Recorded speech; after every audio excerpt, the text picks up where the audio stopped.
Channel పెట్టినా సరే మంత్రి గారి ప్రశంసలు అందుకున్న ఆర్కియాలజిస్ట్ సూర్యచంద్ర అని చెప్పుకుంటున్నారు. తెలుసా అండి? అరుణ, ఈ రోజు నిన్ను చూస్తుంటే చాలా ఆనందంగా ఉంది అరుణ. అవునండి, నాకు కూడా. ఎందుకంటే నా భర్త ఎవ్వరు అందుకోలేనంత ఎత్తుకు ఎదిగినందుకు నాకు ఎంత గర్వంగా ఉందో తెలుసా అండి? అరుణ, ప్రతి మనిషి తన జీవితంలో ఒక లక్ష్యాన్ని పెట్టుకుంటాడు. ముందుకు సాగితే వాళ్ళు సాధించడం అంటే ఏది ఉండదు. పుట్టిన ప్రతి మనిషి ఏదో ఒక టాలెంట్ ఉంటుంది. దాన్ని గుర్తించి బయటకు తీస్తే వాళ్ళు సాధించడం అంటే ఏది ఉండదు. అవునండి, అవును. ఈ విషయాన్ని గుర్తించకుండా ఎంతో మంది తమ జీవితాలను నాశనం చేసుకుంటున్నారు. అంతేకాకుండా ప్రతి పనిలోనూ పక్క వాళ్ళ మీద ఆధారపడుతున్నారండి. అరుణ, చెప్పులు కుట్టే అబ్రహాం అమెరికా అధ్యక్షుడు అయ్యాడు. స్వయం కృషితో ఎదిగిన చిరంజీవి మెగాస్టార్ అయ్యాడు.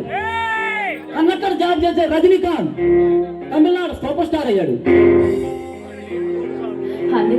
అవునండి, వాళ్ళంతా అందుకే గొప్ప వాళ్ళు అయ్యారు. అంతేకాకుండా అందరికీ రోల్ మోడల్స్ అయ్యారండి.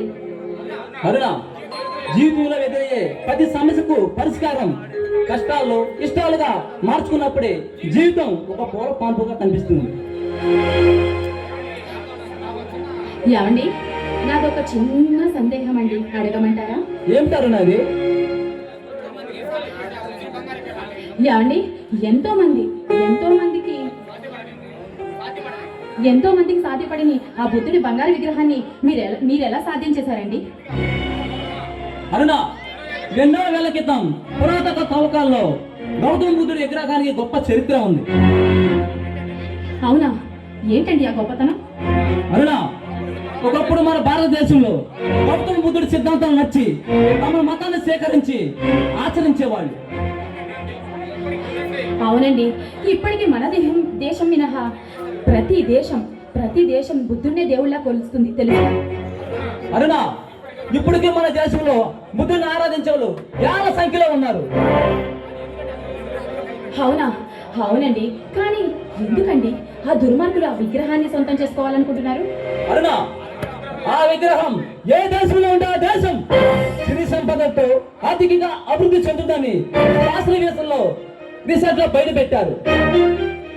ఏంటండి, కేవలం డబ్బు కోసం ఆ విగ్రహాన్ని విదేశాలకు అమ్మాలని చూస్తున్నారా?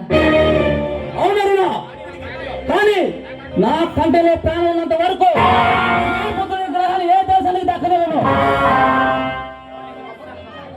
ఏమండి, ఇంత గొప్ప ఘనతను సాధించిన మీకు నా నుంచి ఒక చిన్న బహుమతి ఇమ్మంటారా?